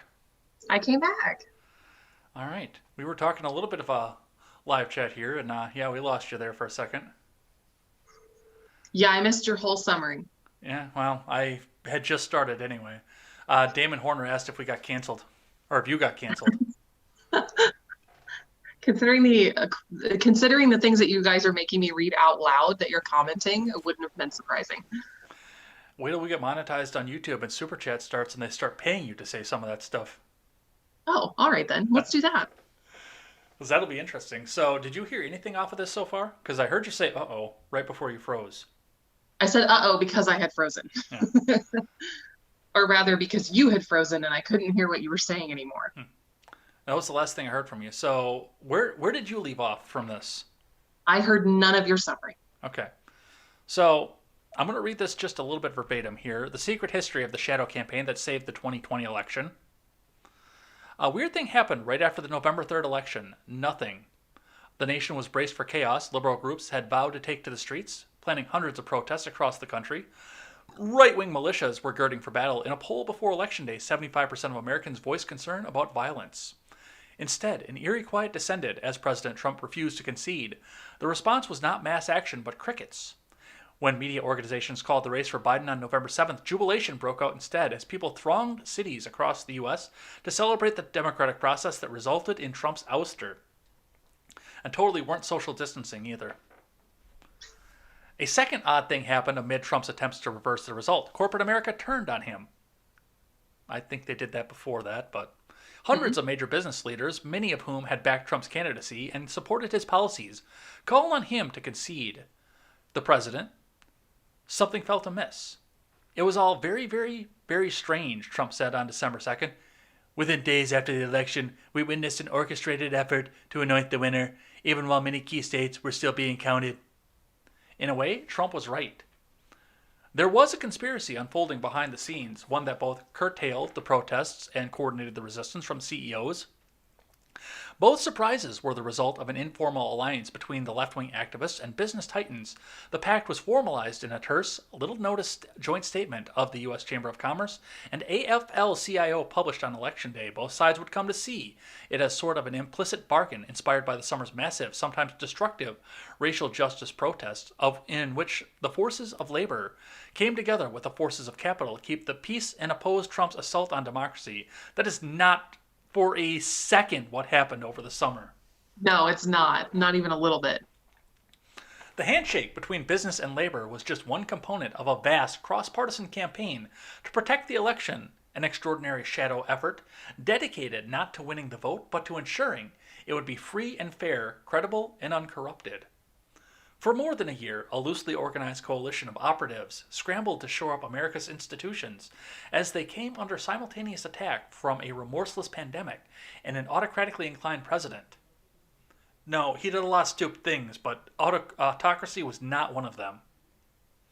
Yeah, so I just put in the live chat. She's characterizing this very interestingly to me as a coalition between what she calls capital and labor. she's leaving off the ism off of capitalism. That's what she's really talking about. She's really talking about capitalists and socialists or progressive Democrats or whatever you want to call them. And she's characterizing it as capital and labor, meaning capitalism and labor. But really, it's not capitalism. None of those people who are big business are capitalists. They are cronyists. Yeah. Because they're taking advantage of all these loopholes that the government creates for them when they spend millions of dollars lobbying and dumping millions of dollars into super PACs for them. So it's not capitalism and labor. It's cronyism and labor, which means you're just going to get more of the same corruption, more of the same ineffectual governance, very high spending, higher taxes. Like you're not really getting anything out of it. Mm-hmm. They just got rid of the boogeyman. That's it. Well, and I mean, Chilaga pointed it out in the chat too, and I mean, I can say it right up on the air. It's almost like they're bragging about the fact that the election was completely above board and nothing bad happened. Wink, wink, honk, honk. And I mean, if everything in this article is the God's honest truth, then we are not a democracy anymore. We're not even a republic. We are a corporatocracy. We are a fascist state at this point. Yeah. And they're bragging about it. They're open about it. Yeah. Which I don't know how I feel about that. I mean, of course, I want corporations to be able to compete with each other without the government hand, but now the corporations own the government. Right. Yeah, and that's they're not pretty open about it. We don't have free market. We haven't had a free market for a very long time. Well, we have Reddit. Reddit is now the free market. Which, I mean, even still, they got pushed out by federal agents going in there saying that, oh no, you should go buy this stock. Oh, you need to sell that GameStop because that's going to be the one that you're going to be left holding the bag. Mm-hmm. Yeah, that's all been infiltrated at this point. Oh yeah, absolutely. The Redditors like are glowing. all of that has. But it's because of stuff like this. Anyone who discounted the power of those social media communities, which after the 6th, after all of that was driven by Q, and after the Reddit GameStop Robinhood incident that was driven by Reddit, anyone who has so far discounted social media to this point, they're basically like Paul Krugman saying, oh, by 2005, the internet will have had no impact on our lives. Like, that's literally what this is. It's just as stupid. Yeah, and I mean, to the extent that I don't get kicked off YouTube for this one here, I think there's good accuracy in the number of 6-pointed stars that are in the Discord surrounding this article. Go back and look at that sometime. It's I mean, Midget was having a field day with that. He absolutely was. But right. I don't know if he's wrong. That's the thing.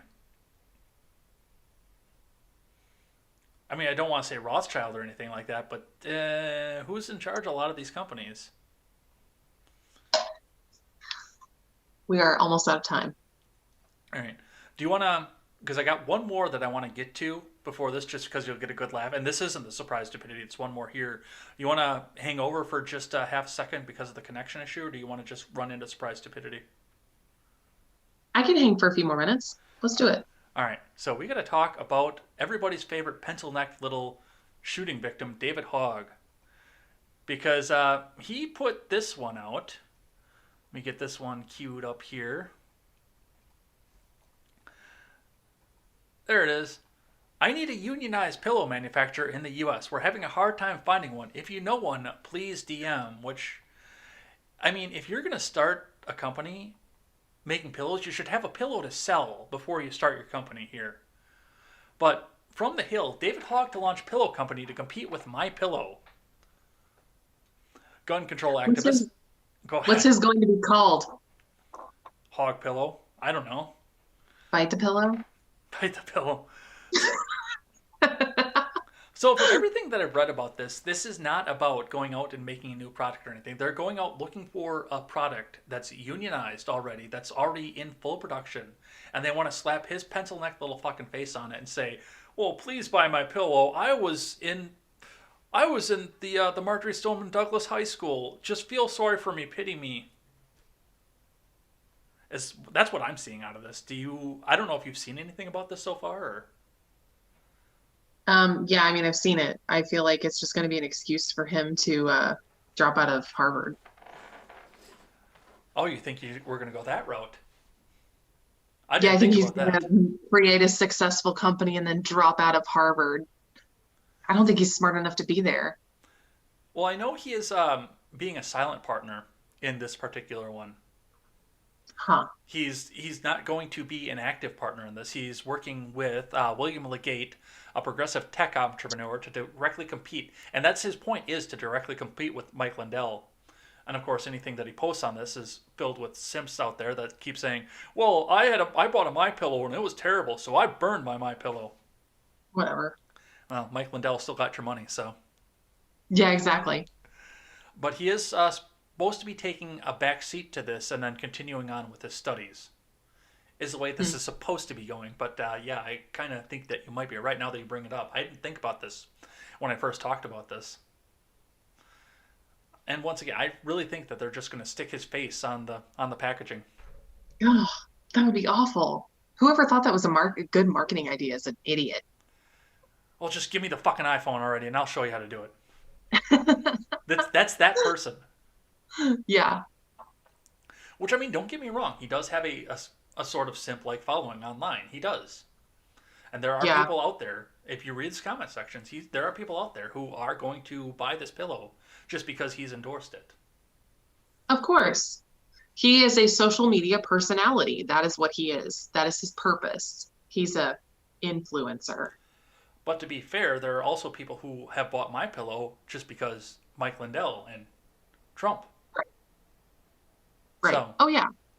It's poison all across the board. Like one side is not worse about it than the other.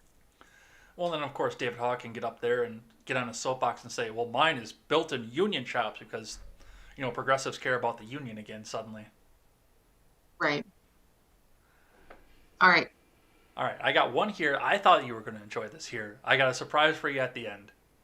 Okay. This is a good one. This isn't like the one last week where you had no idea what the hell was going on. This is a good one here. Okay. So you remember all the Bernie memes that were going around? The mittens and everything else like this? Yes. I'm going to read from The Blaze. San Francisco public school teacher Bernie Sanders in mittens at inauguration embodies white privilege, male privilege, and class privilege. A San Francisco public school teacher just penned an op-ed stating that U.S. Senator Bernie Sanders, Socialist Vermont, wearing mittens at President Joe Biden's inauguration, the popular image so many people had fun with recently, embodies white privilege, male privilege, and class privilege. The author of this piece, Ingrid Sayer-Ochi, who's also a former UC Berkeley and Mills College professor, because of course she is, an ex-Oakland Unified School District principal, she began her piece in the San Francisco Chronicle by saying a few weeks back she processed the Capitol insurrection with her students, notably images of white men storming through the Capitol, fearless, and no forces to stop them.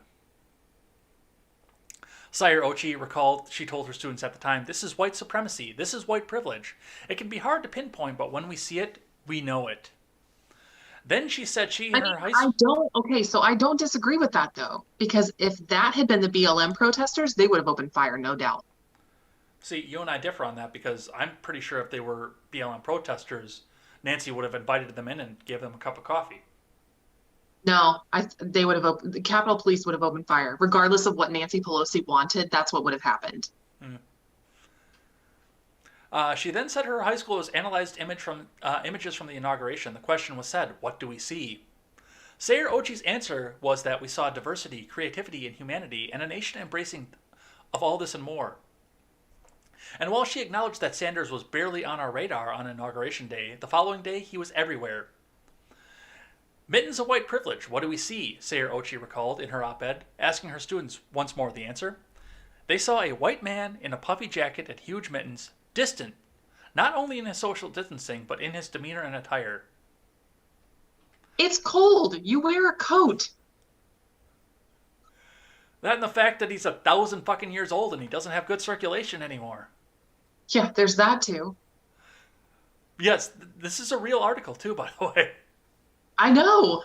I remember seeing something on Twitter. Somebody tweeted something like, I don't know. It was something to the effect of, like, hey, Bernie, can you just like sit up and pay attention and pretend like you're happy to be here? Like women have to do every single day.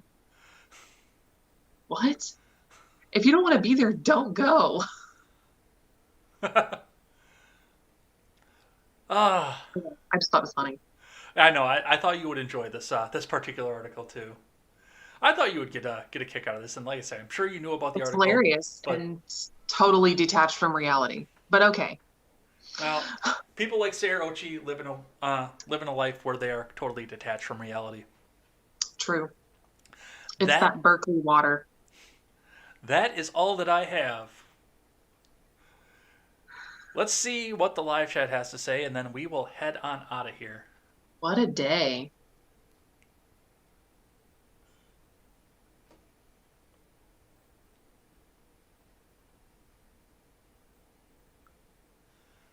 Suppose I can take David Hogg's tweet down too, because that's been up since we talked about him.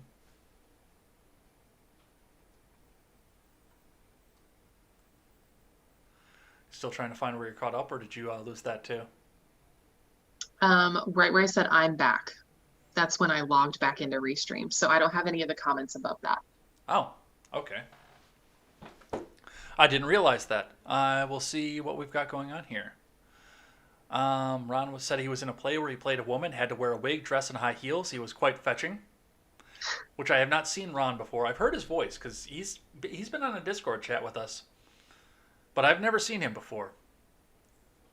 I just know that he's like a 60-something guy with chickens. That's all that I know. Joshua J.E. Houselander says, see a movie. I watched Star Trek 9 the other night. Of course, it had to do with current events. You know which one Star Trek 9 is, right? No. Insurrection. Oh, okay. Chilaga says, I'm looking to Robert's Rules of Order. I made that comment in jest. I don't know what Robert's Rules of Order are, unfortunately.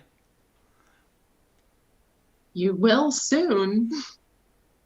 Barry Anderson says, I want my money back already once you said the title. I don't know. I don't know what that means. Oh, maybe it's because you disappeared off of there. Oh, maybe. Ron was in several plays in high school. Spartan was in several gangs in high school, apparently. Everyone's asking if you got canceled. No, you're back. Joshua said, did you just woman-splain my comments away? I didn't see which one that one was. I don't either. I didn't know what that meant.